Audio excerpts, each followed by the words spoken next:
This is episode 225 of the Fearless Launching Show. And today, to keep this product-based business interview kind of going, it's not really series, but we've been doing a lot more of product-based businesses recently. I got a chance to chat with the creator of a multi-million-dollar startup. And guess what the startup creates? Tea. Yes, tea. That relaxing end of the day drink or beginning of the morning or the afternoon or whenever you want tea. So keep listening, because if you're curious about how to build or create a new product, like a tea type of product or any other kind of product really, and how to build that type of business, you're going to want to listen, because the creator of the startup has so much she's going to share. And really this came from a family tradition, a longstanding family tradition that she'd taken into her world. And she never really saw it as something that would be a business. She just loves tea. So I cannot wait for you to dive in, and you're going to like a fly on the wall. You're going to fly in, and the conversation's already started. So I'll see you over there. Hi, I'm Ann Samoilov, and I've helped some of the biggest online entrepreneurs and business owners have successful 6- and 7-figure product launches by working in the trenches offline to produce movies, TV shows, video games. I've discovered so many different ways to launch creative ideas. And the question is, do you have to copy what your guru says in order to have a successful launch? Do you have to use their done-for-you system in order to have success, in order to achieve your goals in business? I say no. This is the Fearless Launching Show, featuring myself and an ongoing cast of characters, friends who join me in discussing business, launching, life, and balancing it all and having an amazing time doing it. Let's get into today's episode.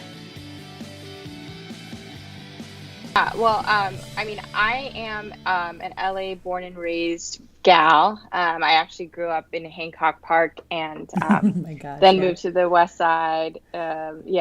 So, my cultural background is that my parents are immigrants. My mom's Chinese and my dad's from Sri Lanka. And what I really appreciated about both of their cultures growing up is that, they really exposed me to this notion of community and connection through a cup of tea very early on. So I remember, being sick or coming home to mom, and she would make me a cup of Chinese chrysanthemum tea. Or if I went to Sri Lankan parties, all the aunties would serve a type of black Assam tea or chai tea. And so I really was exposed to tea being not just a drink with health benefits, which it clearly has, but more so that, second to water, tea is the most consumed beverage in the world, especially in Asia, for this particular reason, is that, when you come home, when you go to anyone's home, you're always offered a cup of tea as a way to just open up, create this space where you feel like you can open up and share whatever is on your heart and your mind. Yeah. And so I grew up exposed to that, and it was so beautiful that I could share that with my friends and family as I grew up in high school. That's what my friends and I would connect over, a cup of tea, and even in college. And then I joined the workforce, and I ended up moving to the Bay Area and earlier in my career, and I started working at eBay. At, I guess considered a tech company. Yeah. And I was working in marketing, market research. And on my desk, I would, people always knew that I was the girl that made tea at my desk, because I would always have these loose leaf tea canisters, and I would have this kettle. I was so proud of my, this Adagio kettle I bought that the temperature could change based on if it was a black tea, a white tea, a green tea. And then I would have my contraption to steep the tea leaves, and then it was a whole production. It was a whole production at my desk, but I loved it because it was a ritual. But I realized, in a fast-paced lifestyle for, I guess I'm considered in the millennial bucket, when you're on the go and when you're running meeting to meeting, it's just not a feasible ritual. And I was never satisfied with the tea bags in the break rooms, because they're typically made with the last part of the tea harvesting production. Referred to as tea dust. So I did not know that. Yeah. So the aroma and flavor that you typically get with tea bags is never as aromatic as loose leaf tea. And I always was like never satisfied. And then also when you go to a meeting, like a meeting room, they usually don't have a place to dispose of tea bags. So you end up oversteeping your tea. It's bitter.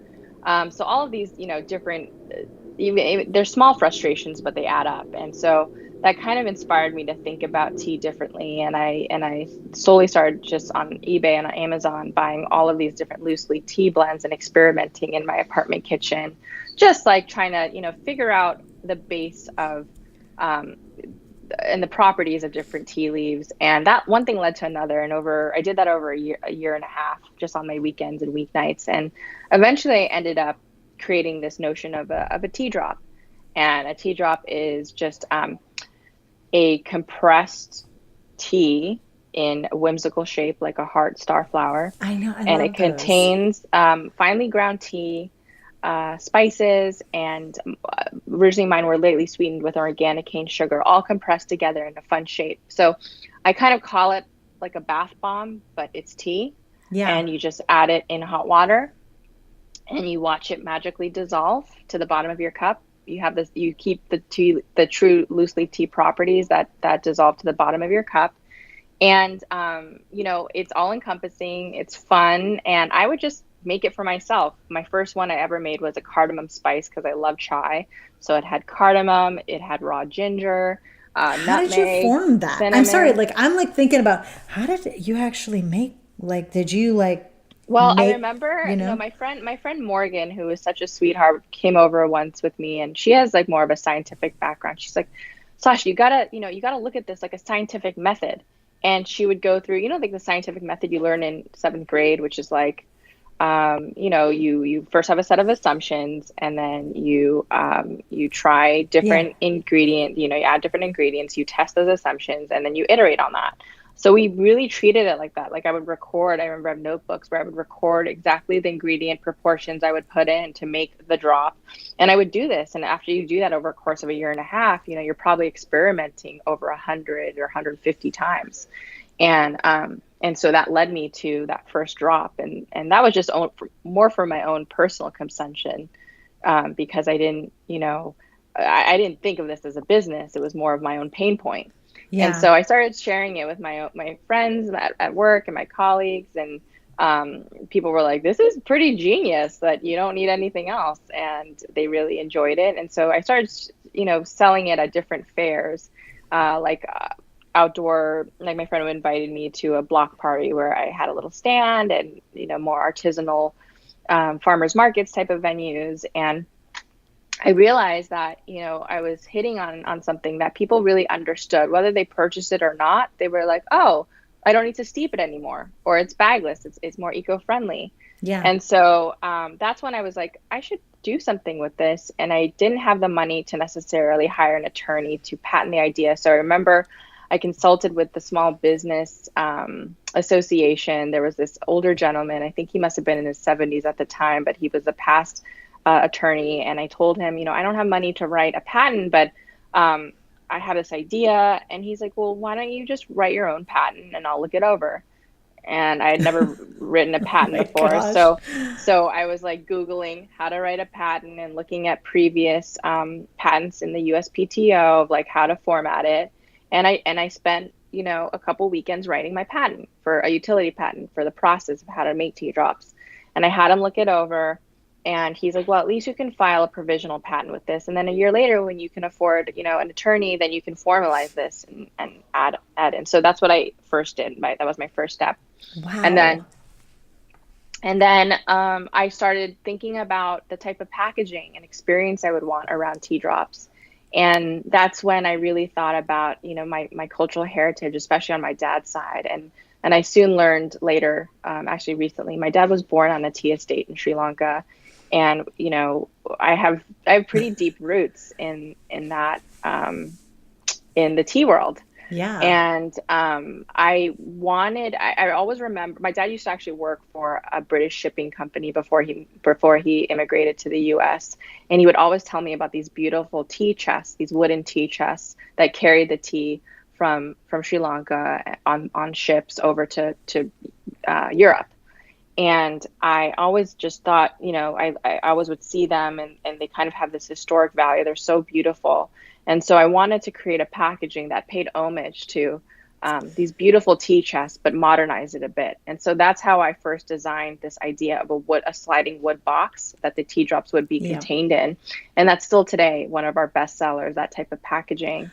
Your story, Sashee, I just have to say, your story is really beautiful. Like, just listening to, like, I'm just listening to how tea was such like a part of your childhood, and like, it's like it starts as one of those things that it's just like it's very close to like you and your family, and just the stories that that your father would share with you. I just feel like it's really beautiful. And I'm still uncovering more, because my dad didn't tell me that he was born on a tea estate until last year, when I'm like, hey, Dad. Goodness. Well, there was so much political unrest in Sri Lanka, and my dad is part of the what I consider the oppressed minority in Sri Lanka. So there's Tamils, and there's a group called Sinhalese. The Sinhalese run the government, and the Tamils are the ones that were brought over by the British to work on the tea estates, and in essence they were slave labor for many years. And so my dad has kept, when he moved to the US, he really wanted to shelter my brother and I from a lot of the injustices. Sorry, it like makes me cry when I think about it. I know, like it's, of course, and that's why it's probably only gonna I just feel like more is going to be revealed to you. Yeah. So there's a lot of injustice he sheltered my brother and I away from, because he's like, I wanted you to be free of that when you grew up in America. I wanted you to not have any guilt or any notion of this oppression, so that you could fulfill your highest purpose. Yeah. I mean, I'm so, I have to just tell you, like, just a few moments ago when I was telling you that the story is really beautiful to me, it's like, I was like, gosh, why am I getting like so emotional? Like, before you even started sharing it, I'm like, because it is like, it was the same thing. Like, it's just, like, I feel that. I feel it, Sashee. And I tear up because I was just talking to my dad this morning, and he's like, there's so much more I want to tell you and your brother one day. And he shared that. He's like, I just didn't want your childhood for you to like grow up feeling any of that BS that really happened. And he's like, and I'm out of it now, and I'm so happy to be in America, and look at the life we have. And he's just what a gift he gave my brother and I. And so he must be so insanely proud of you, like, seeing what you've done with this tradition. Just oh my goodness. It's such an amazing thing to be able to share with both my mom and my dad, but in my dad in particular, because there was so much that during that time when he moved, he ended up, the reason why he moved to the US is because he was pursuing his MBA at UCLA here in LA, and that's where he met my mom. And at that time, because the political unrest was getting really bad, and his family home ended up being burned down in the riots there in Sri Lanka. And so, immediately he kind of, he had 4 other siblings, and he's the eldest. So he had to find homes for them, either move them to England or, find them other areas within Sri Lanka that they could safely harbor. And then he moved my grandma here to the US. So, there's, his story of just getting here, and there's just so much to unpack is I guess what I'm alluding to. So he really spared us so many of those details that we didn't really know growing up, here in the US. But anyway, so yeah, there's definitely deep ties to the estates, and his grandfather used to he was one of the magistrates on the tea estates, and used to kind of work for the government. But I ended up being very lucky and fortunate to go visit the Dairy Clare estate where my dad was born last year, and it was really awesome and magical. And so anyway, and emotional too. I'm sure, just being there. Yeah, and like seeing just children there still like wearing newspapers on their feet, running around, super happy. But I'm like, Dad, like, how did you even get to the U.S.? Like, you just look at that and you're like, it doesn't feel possible that could be a reality for him, Yeah. So I guess fast forward, that was the packaging that I ended up launching. And I remember I found this Asian supplier at a show, and I told him my idea for this box, and he's like, well, you have to order a minimum of, I think it was like 500 units at the time. And that was so much for me. I'm like, investing thousands of dollars in packaging when you didn't even know if you could sell a box. And so I ended up, shipping these 500 boxes to my living room and, hand making the tea drops. I think my mom flew up and helped me package my first 500. Wow. And the first couple hundred I just gave away to my friends and family because I wanted them to give me feedback. And kind of once I had some decent feedback and started selling this, I then decided to leave my job at eBay 6 months later, and with the rationale that either I would invest money in pursuing a higher like an MBA, or I could use all of that and put it towards this business. And I ended up choosing to pursue this business instead, and started gaining a lot of traction in these smaller boutique retailers. And I think our first big account was Anthropologie took us on, and then a site called we're now in Urban Outfitters, but Uncommon Goods, and going trade show to trade show, these gift trade shows across the country. I must have gone to 20 or 30 my first year, and really just being on the ground level, just hustling and trying to meet whoever I could and share my product and my vision with them. And so it slowly caught on that way. And since that time, we've grown. I first started in my fulfillment center was in my garage at the time. And then I was making the product in my apartment kitchen. And then we moved to a self-manufacturing facility in Santa Cruz, and I had a staff there. And then when we grew out of that, I then found someone to actually make my product for us here in Los Angeles. And we have now a manufacturer in New Jersey, and been able to scale the team and move here I moved the business down here to Los Angeles. And now, we're available in over 2,000 retailers, but most of our business comes from directly online. So selling both on our website and on Amazon. Oh, I love that. I love the story. And I think that the reason why, it's taken a relatively short period of time for all of this growth to happen is because of that deep connection to like why it started, why it's important to you. And I think all of those things really, and even just like looking at the packaging and the website, it's clear the care that you have for the process, just the process of enjoying tea, so it's like a full, like passionate project. There's so many different levels of where it means something, I think, to you. So I don't know. I love that. No, I think the why is very strong for me. The why I do this, why I get up, why I've sacrificed so much in a sense to bring this to life. And my why is really around that notion of community and connection through tea. It's certainly been a huge source of comfort in my life. Just, that I started this relationship with tea via my parents, and I've been able to carry it on with friends and family members. And now, at our mission statement is we create magical moments that connect you to what's important. So magical tea moments that connect you to what's important. And when we say what's important, it's that connection to oneself, to your friends, and to others. And through, using tea drops as this vehicle, I think we're able to really create this community I've always dreamed of people who not just love this product because it's innovative, but because there is a lot of care, and not just care for the way that the product is presented, but care for each of our customers. We do these, on a weekly basis. We all have to call a customer and at least have an hour-long conversation, and not like a forced conversation, but it just beyond talking about, their tea behavior. It's like, how are you connected and involved in your community? What's your family composition like? Like, what are your interests? Like, way beyond the cup of tea. It's almost like we're having a cup of tea, but just over the phone with our customer. So, that's a really important part of the Tea Drops DNA, is this notion of community and connection, and really keeping that alive. And I would say the other component that I probably forgot to mention is that beyond being a platform for community, we also, when I started this company, I really wanted to have a social mission or social connection. And I was looking at a lot of different charitable organizations.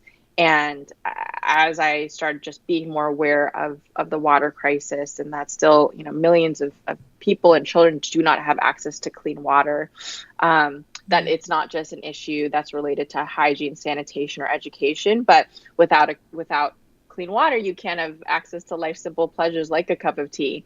And so we've partnered with Thirst Project, which is also LA based, and they focus on the global water crisis through youth education, but also building water wells around the world, and specifically in Swaziland in Africa. And our relationship with them is such that for every box of tea we sell, we donate a year's supply of clean water through their organization. Oh, that's amazing. So we've been able to now contribute to 2 wells. Our team will be flying out in August to help build one of them. And that's going to be able to impact, tens of thousands of individuals. And I think that's also something that's really important, like at the heart of our community as well. What's interesting is that I just spoke to, I just interviewed someone yesterday, and she has a nonprofit now. The name is escaping me, that they actually kind of support these organizations who are building the wells. And the nonprofit that she runs repairs the wells. Because, over time, I would think that that's something that's very common, that's needed. People have wells everywhere that need to be repaired. So that's like her kind of part of that world. So I was like, wow, that's interesting. That this is coming up again. I'm like, what's going on here? I think I need to get involved somehow. So I'm curious, because you said, it sounds like you went to trade shows. That was the route to get into stores. I'm not sure how that process works, but I'm assuming that there's part of that is why you were able to get into some retail locations. Is that I think the process? It's a combination, right? I think the first year was like, okay, wow, there's this whole gift show realm and circuit like I never was obviously exposed to. And I started my first show was the San Francisco gift show. And we ended up doing really well there, and I was like, oh, this is a whole new universe. And so that inspired me to kind of seek out these gift shows across the country. And I would fly to Dallas, to Atlanta, to New York, the New York Now show, back to LA, and do all of these shows. And so that's how we developed our first couple hundred accounts. Because the buyers from those retail locations kind of just go there looking for interesting new. Yeah, they're looking for new, interesting products. Yeah. And then once they see it, and they, then they rebuy, and then it's kind of word of mouth. And then I discovered that there's actually gift showrooms. So there'll be kind of sales groups that have a showroom where they feature a product. Buyers come in and they buy for wholesale for their stores. So I'm like, oh, I don't need to go show to show anymore. It's a lot of wear and tear, and it's so physically demanding. And so I was like, well, I may as well just get a sales team to really represent our product. And so I ended up going that route and having sales reps in Atlanta and for the southern region, the Rocky Mountain region. And I think at one time we had a sales representation group on the East Coast. And so they would bring in additional accounts for us. And now, that's really shifted, because now there's these online sales rep groups like Fair. The Fair is probably the biggest one, where retailers can go on and shop your products at wholesale prices. And so that's been a huge avenue for us. So we've grown now through that. And you said you have a website too. And I'm looking at myteadrop.com, but did that come after, or were you developing that while you were doing? Oh, I was doing that concurrently. Yeah. And so we had, it's gone through many iterations, and I think like a child, you go through different, like our identity has shifted and grown, or evolved, I should say, over time too. So the site's changed a lot over time, and will continue to. Yeah, I think that's a natural kind of evolution.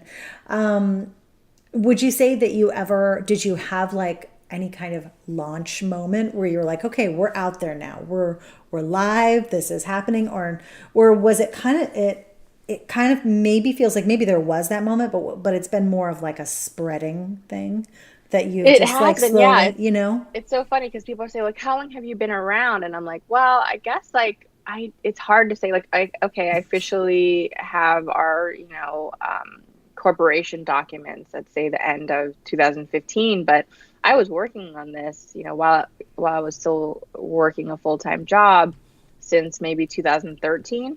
Yeah. When you think about all of the everything else that went into it, and even at the end of 2015, I still I think had a full-time job.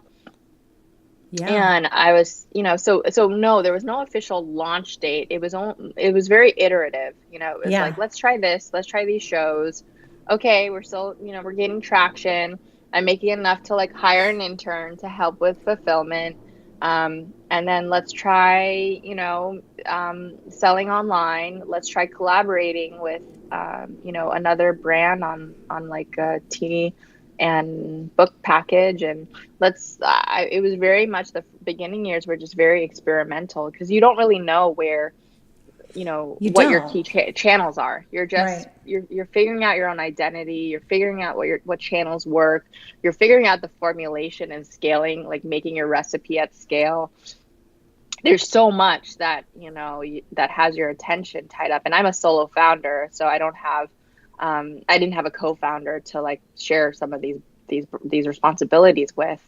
Yeah. I mean, I love So that. I love that process. And even though, I generally help people with like, their launch of something, but mhm. I also really love that, I even think a launch can be just everything is experimentation in your business. And it kind of fits with the idea of tea. Tea isn't some kind of, okay, we're launching tea, and it's Yeah. like it is almost like it's a tradition that's always kind of been here. You can't really trace it back to maybe the first tea, and I don't know. Right. I just feel like that iterative process is a really it works, and it clearly has worked for you. I love that. I love it. Yeah. And it Yeah. also keeps you, especially being like if you were working on this completely by yourself at the very beginning. I mean, that's all you kind of can do. Okay, let's try this. Okay, I'm going to start building my website. Okay, we're going to do this now. Okay, now I'm going to go to this, trade show, or now we'll do this, so Yeah. And it's also like every dollar really mattered. I for sure. bootstrapped this and like everything I can only like test little bits at a time, very low investments. I mean, I remember even just getting a booth that was like $1,700. I was Yeah. like, oh my God, am I really gonna pay this much for the booth? Like what if, obviously you're worried you don't make the sales with transit and everything else. Those were big investments at the time. Yeah. And we didn't get funding till later, but like even now it's like you just have to be it's a similar mentality that I still want to maintain with the team and the way we approach things, that every dollar does matter and we have to see um, Yeah. impact with it. Yeah, for sure. So, do you have like a big, where do you feel like do you talk about tea drops on social a lot? Do you feel like there's any one channel now that you're focused on, that you're enjoying, that you're excited about? I would say Instagram has been a big one for us because our product is very visual in nature. And so, from a content side of things, we can always create these fun, whimsical, these fun short videos that really display how to utilize tea drops, how it can be infused in different recipes. Um, and, there's so much that you can do on Instagram to showcase your brand values, Yeah. and as a community. So that's been a really strong channel for us, both organic and from a paid side. And then Actually, just yeah. a quick note, like I would think too that just the nature of Instagram, it's easy to really have the community there and have other people sharing what they're doing with tea drops, and very very easily building that kind of sense of community that you already want to be building, you know Yeah, exactly. And so so I like love it. that's how we showcase like I've always been telling my team as we evolve the brand and we are more of an e-commerce first brand that there is this idea around a lot of e-commerce subscriptions and millennial brands. Like if you look at, Goop or True Botanicals and I don't know, just a lot of these brands feel very exclusive and almost like like slightly like a Mean Girls Club, where it's like just oh, you're the cool beautiful. kids, so whatever. Yeah, definitely like you're the cool kids. And I've kind of erred on the opposite side of things with Yeah. our brand. It's like, everyone's invited to this tea party. We have customers of all demographics, from women who are like in their late 60s that love to tea drop, all the way to college students and every walk of life. And so, we try to feature just the diversity of our community through. We have this thing called Boss Babe Spotlight, where we highlight just what it doesn't have the entrepreneurs, but women doing cool things. Every Wednesday, to just featuring our different their user generated content on our stories, typically on a daily basis. So it's been a fun way for us to connect with our community and showcase, be it like a source of inspiration, not just in the tea space, but in life in general, and use our social platform for that. I'm curious, as you've grown, because if you've started, as a solo entrepreneur, as you've grown, have you felt like you've had to give anything away, like that was hard for you to let go and let somebody else do? Or do you find yourself, that I feel like that's like one of the things that many of my clients struggle with, is that moment when they're like, I'm not actually making as much impact as I can because I'm not giving this up. Like, are there things like that in your business? You're like, nope, I'm good. No, I just think that I've never had a hard time letting go, which I'm very thankful for. Like, Yeah. someone else wants to take on manufacturing. Awesome. Like, I'm You got so it. grateful. Like, do it. And you probably do it better than me. I've never been an ops person. And so I realized like soon that was like my first pretty significant hire I was going to make. I'm more on the marketing side, of the house. And even with marketing, like I love to collaborate and delegate a lot of that, because I realized early on, and this I even realized in my career prior to this, is that I'm more of a generalist. I'm not really an expert in any one thing. And I used to always like be annoyed at myself for that. Like, go specialize in something. Like, you're like baseline good at things, but not really good. Yeah. And I realized that for what I do here, that's actually a great skill, that I know enough where I can, know right from wrong, quote unquote, but I don't need to be the expert in the house for it. I love that. I think that's an amazing place to get to, or just to be like, so for people who are struggling, getting to that place where you can let go and realize, because I've also had that generalist kind of angst feeling. Yeah. That, gosh, why can't I be better at this? And the truth is, actually, it's a good thing you're not. Just hand it off. Yeah. Somebody else can obviously do it better, and that's good. So I love that. Yeah. I mean, what are you excited about now? Like, what are some big things that are happening now, or anything that you're working on right now that you're, maybe especially just excited about as we kind of we're in 2019? Are there any things you're working on? Yeah. So we are launching a couple different things. So we are launching our first tea subscription program April 1st. And really, I really wanted to create this notion of like a magical tea experience that's delivered to your door on whatever cadence you want, on a monthly basis or bi-monthly, whatever that is. And you'll be able, we have this quiz that you could take to kind of outline your tea preferences, whether you like floral notes or fruity notes, and whether you like caffeinated or non-caffeinated, and it has a certain quiz flow you go through. And then you get delivered really a customized tea box that's catered to you, with an assortment of 15 tea drops and a fun recipe each month that you can use your tea drops to make like a matcha boost smoothie or something, So it's going to be a fun experience, and I'm really excited to kind of see how our community takes to it. And then we also have a line of other functional teas that are launching later this year. We have a tea that's specific for feminine health and menstrual pain called Flow. And we have one that's cool. Meant for mental focus called Roar. And our first iced summer tea that's going to be rooibos and peach, and it's called Summer. And then we have a CBD tea that's lavender and mint called Chill. So those 4 are going to be launching later this year on top of our subscription. So we're really busy, obviously ideating and making sure that we are in both production mode, but obviously we really rely on the feedback of our customers too. So we got a lot of feedback from Expo West, which was the largest industry trade show in our space 2 weeks ago, actually. And we're iterating based on that, and we'll be launching later this year. Oh, that's so exciting. I'm like, I had to take that down just so I was like, ooh, I'm going to take that. I want to take that quiz and figure that out for myself. This all sounds really amazing. And I'm assuming that everybody can just go to myteadrop.com to find out when those things are going to be available.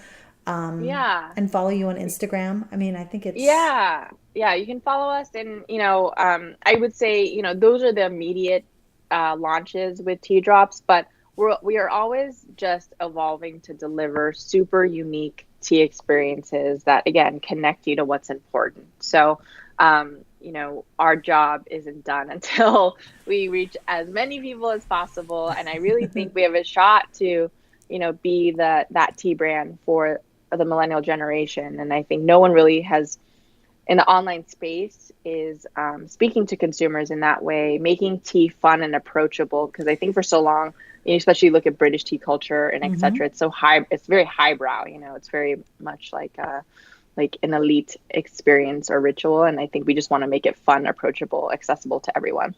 Yeah, so that's kind of the longer term, broader goal for us.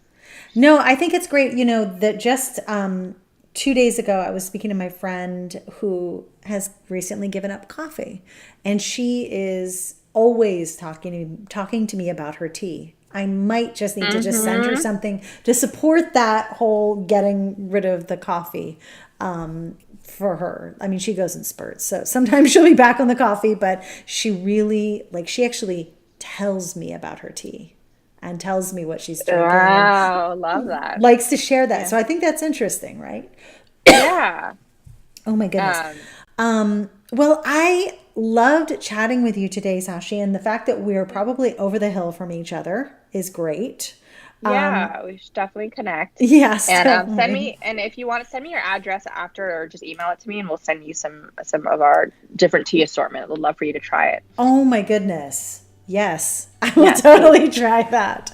I would love that. Yep. I'm actually already on your site because I'm like, oh, I've got to send some to my tea friend. She knows who she is, so she's listening. She'll know I'm talking about her. But thank you so much, and I really want to encourage everyone who is listening to check out myteadrop.com. I know my peeps, and they are definitely tea drinkers for sure. So it was just lovely chatting, and I wish you all the best. This has been really great. Thank you. Thanks for the opportunity and listening to the story. Okay. Take care, and we'll talk soon. All right. Thank you. Thanks for listening to today's episode. If you want to learn a little bit more about Tea Drops, well, make sure to head over to the show notes because I've popped in a lot more of Sashee's information and how to get your hands on some tea drops. I really thought this was an amazing story, and a little kind of afterthought, there was a moment, I don't know if you heard it, where we got a little bit choked up. It was a really emotional time during one part of this episode. So if you didn't hear it, I really encourage you to go back and listen to her talking about really discovering that she actually had deeper roots in the tea world than she ever thought she did. That's just the beauty of this conversation. Anyways, head over to annesamoylove.com/225. Learn a little bit more how you can get your hands on some tea drops. And also, if you have any questions about the business and how she grew and her, any of her other projects she's working on. Okay. Thank you so much for listening. If you liked this episode and you want to hear a little bit more, well, I encourage you to get on the Fearless Launching waitlist, because Fearless Launching is one of those programs that teaches you the foundational pieces of launching, no matter what you're launching. And then in our lab, we take it all apart. We experiment. We talk about what it is you're launching. And so no matter what it is you're planning to do, you've got a home, you've got a place to experiment and share everything with a bunch of people who've been through it and who have tons of different types of businesses. So make sure to get onto that wait list, fearlesslaunching.com, and I will see you in next week's episode. Take care.